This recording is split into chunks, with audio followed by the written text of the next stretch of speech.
get started. Hey man, how are you doing? I'm doing great. How are you? Yeah, I'm doing well. I'm actually excited. I'm really excited for this. I've been waiting to speak with you for a long time. I consider myself something of like a student of this space, just in at large, and I don't think many people can teach me more about NFTs than you. So happy to have you here, Ben Lakoff. You're Chief NFT Tech Advisory for NFT3. Welcome on board. Happy to have you. Excited to be here. Love the background. I gotta get one of those, so I'm repping it next time. That's yeah, for sure. you don't even have any idea. We're already working on hoodies and everything. So yeah, bring them to NFT New York. That seriously, send them with Dylan. That would be really cool. We'll be giving them out. That's a great idea. It'd be nice. I'm gonna text you right away. That's a good idea. Let's do it. It's one of these things, right? Like we live in this. We'll probably talk about it already or on the interview, but like we live in this metaverse a bit already. Like somebody like Dylan, right. I've known for well over a year, but I was fortunate just to meet him in person not too long ago, and I'll see him again in person. But it's like you interact with these people for so long only through some digital medium that it's actually really nice to meet somebody in real life, and it's tough to replicate that. Yeah. Wow. You've given me the perfect in to this conversation. I think it's already sort of like leaping out at us. So just to frame the conversation here, I just want to first get to know who you are, your background a little bit. Of course, we know, founder Charged Particles. I think one of the earliest movers as far as NFT tech is concerned, and not just there's a bunch of NFT projects, and God bless them, they're doing very good stuff. But what I especially love about Charged Particles is that it's not just looking at the NFT, but the technology of the NFT, and how to add value to it and how to add functionality to it. And I feel like that frames the conversation beautifully. Of course, you just sort of gave us a little glimpse into the metaverse future that's going to be and is, you're right. For example, this is the first conversation we're having, right? And we've texted God knows how many times. So much appreciated, man. Tell us more about yourself and Charged Particles. Yeah, sure. And NFTs, anything else that you want. All the things. So my background, Ben Lakoff, I'm an American, but I spent the majority of the past decade outside the US. So I'm like a diet American, I think. But my background was in finance. And then I switched into crypto in 2016 and then went full-time in 2017. Been in and around the space, had a startup, failed a startup, sold a company, angel investor, advisor in the space full-time since 2017. I've learned a ton. Failing a company is not a pleasant thing for anybody, but it teaches you a lot about what not to do. So I try to share that with other startups and founders going forward. Ended up being a mentor at something called Gitcoin Kernel. It's being spun off, so it's actually just called Kernel.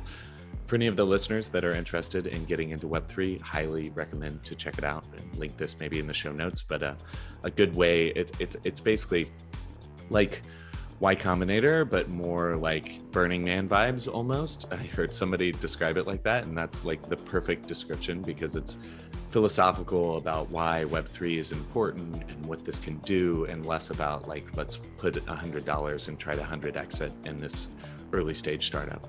But great community of like-minded Web3 enthusiasts, which is really nice. So last summer, I was part of that.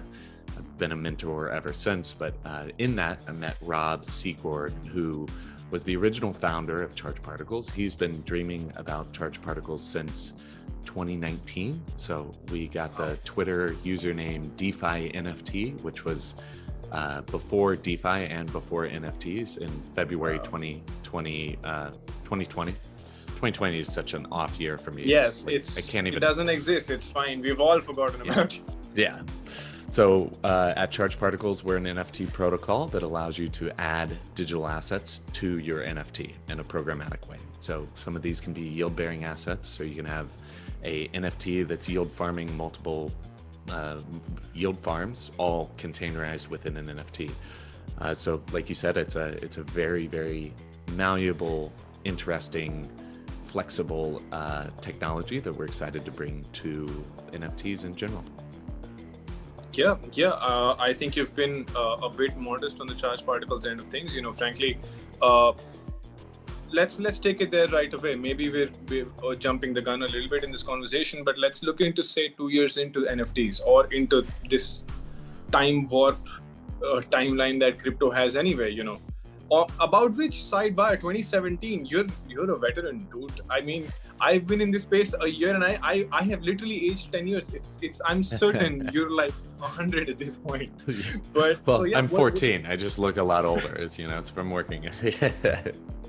So how do you think the next sort of couple of years look? Because my guess would be that NFT projects right now, with the art and the communities coalescing around them, that's amazing. And it's obviously the beginning of everything is very cultural. And that's always the strongest sort of indicator of what's coming next. But I feel like people are already looking for, okay, what more can we do with this tech though, right? What more can happen here? And I think charged particles, huge part of that story. Definitely. I mean, I think, so I've been in LA for like the last year, and here we have Crypto Mondays, which meets up every Monday in Venice. It's a good group of crypto enthusiasts in real life. And it's been interesting. I mean, I've been like doing in-person meetups for crypto basically since the beginning, and in different places, obviously, but the type of person that shows up to these things is you always kind of have like this base level type of person, but as like a bull market or bear market or the next bull wave of whatever niche market of crypto, it's very interesting to see the type of people that show up. So with NFTs, it's brought on the artists, and not just, painters and digital artists, but musicians and everybody, the creatives, which I think has been such a wonderful like Trojan horse to get more people into crypto in ways that they didn't really get. It's like, oh, I bought this PFP because I like the art, and then suddenly 3 weeks later I'm in a DAO and we're group buying another NFT, and then we're part of this DAO making investment decisions in seed investments, and I'm learning about finance and I'm learning about DeFi because of it. So it's like this backdoor way of getting you and shoving you down the rabbit hole, as they say. So I mean, NFTs is this gigantic umbrella. It stands for non-fungible token. It's a unique token.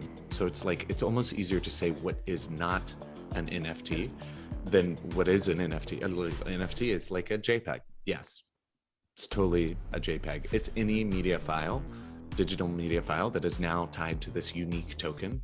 So you think of a structured product, well, that should be represented as an NFT. You think about certain types of bonds, you think about tickets, you think about gift cards, you think about all of these things, identities, obviously. Exactly. Like, we're a little biased, but we think it makes sense to attach to an NFT.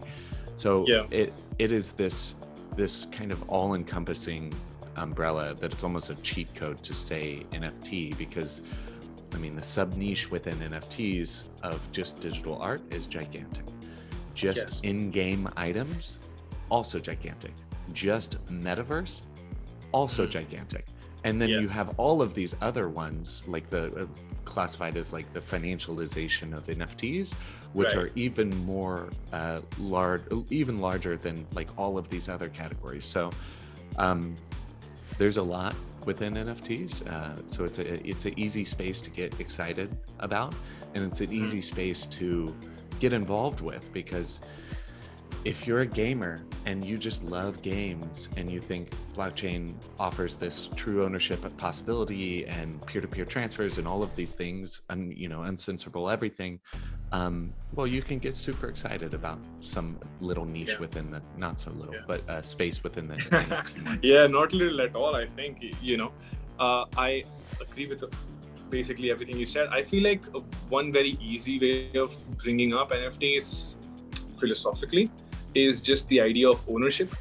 Just basically when we reached zero cost of replication for any digital file, effectively speaking, ownership went away from digital files, and I feel like NFT as tech, that's the paradigm shift of it somehow bringing like this. It's almost like, it's a three-dimensional world, and you add another dimension of ownership to it, and what possibilities does that create, right? So, like, for example, of course, art can then be collected, even though it is digital art. But one application that's very interesting, of course, is that, well, till now, if I have a Facebook account, it's my account, but Facebook owns it. If I have a Twitter account, it's my account, but Twitter owns it. But Web 3.0, obviously, I'm around doing a bunch of things. So I'm creating an identity, but who owns it, right? And so I feel like this is where I'm going to plug my own project and say an NFT becomes very, very interesting because, and on the other hand, of course, you already have people buying NFTs and proudly displaying them because it's a cultural thing right now that's happening. People are finding a new way of expressing themselves, identifying themselves. But the idea of attaching that to your actual Web 3.0 identity and allowing you ownership of it and control of it, and the things that can then bring up, for example, monetization for the activities that identity of mine does, right? And this is where NFT3 comes up, right? That's kind of what we're doing. So would love to know how, you've already told us about Dylan a little bit, but how did you meet Dylan? How did you come to advise NFT3? What do you think? Yeah, well, I'm obviously pretty biased. I mean, there's a lot of really cool applications of the tech and what's going on. And like you said, I think there's a few different versions of the future. So you take a metaverse, for example, like Facebook has said that they want to be a metaverse company and use that as like a login, which is a good one. So Facebook is going to create this version of the metaverse. So this is a gigantic pot of gold at the end of the rainbow of a place where we spend our digital lives, where we live, work, and play in this digital realm. So that's one version of the future, which is like this walled garden. You log in with your Facebook. Not really Web 3.0. Centralized. Right. No, definitely not. But it's Web 2.0, right? And it's very easy. You log in with your Facebook, you log in, you go to your virtual house, you drive your virtual car, you meet your virtual friends for a virtual beer, whatever. But they can all be taken. They can take it away at any point. So, I mean, it's completely censorable. It is a walled garden. So then there's this other version of it, which is the more censorship resistant, no barriers, completely decentralized version. And to enact everything within this metaverse utopian vision of true ownership, has true ownership. So I can own these assets. I can use them as collateral, take out a loan, all the fun things that happen. I can trade them to my friends. I can bundle them using something like charge particles. But to access this version, would it make sense to log in with Facebook? No, it wouldn't. So you're missing that crucial Web3 identity to log into this new world.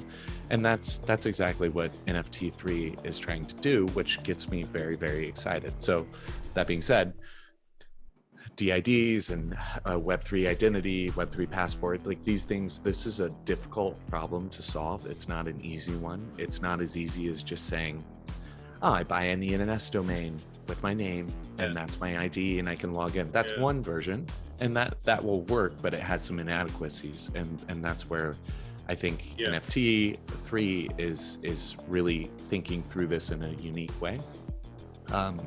So to answer your question, I met Dylan just from the internet, actually, from somebody had connected us about Kylan early on.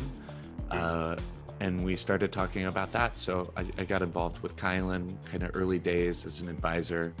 And like I said, was fortunate enough to meet Dylan in real life not too long ago, which was super cool. And he's a really freaking smart person who gets really excited about these really awesome, transformative, next level things. So of course, when he said he was starting NFT3 is this crucial piece of this thing that he's building. Of course, I wanted to help contribute and see if I could help propel it forward a little bit more quickly and help out wherever possible. I feel it much the same way about Dylan, of course. But one part that I would like to sort of take forward from this conversation, is, like you said, a lot of people solving the same quite difficult problem of identity in Web 3.0, because on one hand you have this paradoxical world where it's both entirely anonymous, so the platform gets no information, which makes it very difficult to deal with identity. And at the same time, we're used to this level of transparency as well, and I don't think either of those apparently opposing poles is to be sold short at all. And otherwise you end up with Facebook's walled garden. So that's the problem, right? It needs to have entirely as much transparency as possible, but also as much privacy as possible. So it is a difficult problem. But I think the combination of the NFT and DID, that's when, because again, it brings me ownership. It brings me a tangible thing that I actually liken it to a phone a lot. Like I think of it as Face ID, but for Web 3.0, in the sense that it's in my hand and it's my fingerprint, like it's my Face ID. When I scan it, it's my portal into all of Web 3.0, but I get exactly what it's doing for me now. Like it's fetching that information, but for me. And then I get to do, whatever I have to do with it, monetize it in whatever way I want, and it's not going to some corporation somewhere that's selling me a dream of some kind of freedom that they're not going to give me, So yeah, much appreciated. I again will sort of like revert back to, where do you think this goes, man, in 2 to 3 years? Of course, there's Facebook's option, and I'm sure other such options will come in as well, because identity and the TAM of every social media company that has come up, right, are very linked, because essentially you become the product, right? When the service is free, that's what happens. So of course, it's a given that all of us are trying to build a Web 3.0 that's very different, right? But what other trends do you see generally when it comes to NFTs, when it comes to identity even, like we already touched on DIDs a little bit, and of course I'll go deeper into DIDs with our interview with our other advisor, who's the DID advisor, right, Evan? But would love more from you on the NFT part, because not many people can sort of like educate as well as you on that part. So yeah, any more trends you see? Yeah, sure. Well, I think the biggest trend overall is like the eventual meshing and converging of all of these like more sub pockets. So you have NFTs, you have DeFi, you have DAOs, you have social tokens, you have cryptocurrencies, and all of these things are kind of melding into the same thing, and the lines are getting less distinct and a little bit more blurred.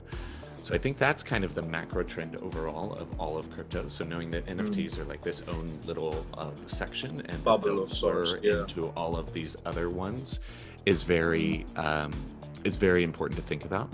So then, like when pulling apart NFTs, I think obviously this is being recorded in October 2021. Sorry to dox you if this is going to come out a lot later, but so what has happened, like in the past year, it's been largely NFTs about art, JPEGs, millions of dollars flowing into these things, scarce assets, PFPs, all of this stuff. But just this week, Coinbase announced that they'll have an NFT platform. So as much as the crypto world hates that Coinbase is like the common on-ramp for Americans, every time I onboard somebody, I tell them to go to Coinbase. Sorry, let me have it on Twitter and I'll defend it because I think Coinbase is publicly traded. I don't know, $80 billion market cap or whatever it is, and it works. And maybe there's fees or whatever, but it's secure. And that's the thing I use to sign up my parents and their friends, who are in their 60s, who don't want to deal with a private key. And it's just that toe in the water of buy a little Ethereum, buy a little Bitcoin, and then just start paying attention. Yeah. And then after that, if you want to get MetaMask and start logging in and doing these things like in a little bit more decentralized manner, I'm here and I'll help you. But use that Coinbase as like the toe in the water. So the fact that they're starting to offer NFTs just opens up the door of like, well, why does this JPEG have value? Oh, because it's attached to an NFT. an NFT is a unique token. Holy shit, what else can that be used for? Yeah. So I think this helps propel us into the next wave, which will likely be around gaming. So play to earn, like Axie's. This has kicked off this whole next wave of play to earn. But then we're moving into like the metaverse, which is this huge gold mine, right? So all these like pieces, true ownership of JPEGs, play to earn, like interacting with your friends into this like metaverse. So this is like the trend of that side of it. And then you have this, like massive financialization of NFTs as well, which is kind of what we talked about. You have financial products, you have bonds, all of these things represented as an NFT, which is gigantic. Yeah, I agree. I think if we were to sort of even take a like the next step after the metaverse, like the metaverse is essentially this world and the Web 3.0 one kind of blending. I mean, in our version, in Facebook's version, it's a little different. But so yeah, the overarching trend I feel like is the emergence of all of this incredible tech that has been built, right? But so for example, even for people who've been in DeFi, it's still DeFi and not just the default of finance, right? But I feel like we get closer every market cycle, every little micro bull bear run, and it just all seems to be converging towards things moving to the real world. Anybody solving with this tech for a real problem, in the physical world today, and that becomes like a significantly longer arc project, I feel. So even with NFTs, I feel like, well, right after metaverse is what problem can we solve with this new solution set that we have, is kind of how I look at it. Is that and identity is the biggest one of all of this, right? To do all of these things, and then DeFi and all of these pieces, you need that identity, that login, and it's just a huge potential, that's for sure. Yeah, and of course, and the thing that you said about all of these little sort of islands within Web 3.0 as well coming together, the person is the commonality there, right? And so if you're the face ID for each of those activities, I feel like we're really solving for a very big problem here, and it's more of a gigantic responsibility than anything else, But I do have a lot of faith in the tech team and Dylan's vision, of course, and the capabilities you bring and Evan brings, and these fantastic advices that we have on board. It's been fantastic talking to you, man. I feel like I have again just learned a crazy amount in a very short time, which I feel like is how all crypto people feel. It's like every conversation is just, you get used to having life-changing conversations almost. I feel like that's a good way of explaining both crypto as well as NFTs. But yeah, thanks so much for being here, and thanks so much for all of your help in guiding NFT3. We're just getting started. Like you said, it's a huge problem to be tackling, but we'll get there. We'll keep going at it. Well, absolutely, and it's a long-term mindset, and this is a big problem. It's not going to be easy. And yeah, we'll continue to learn and evolve, and it's awesome. This space rules. So I enjoy it thoroughly. And thanks for having me. I really appreciate it. It was a fun conversation. Of course, my pleasure, man. Thanks so much, man. Cheers. All right, we're going to stop the recording.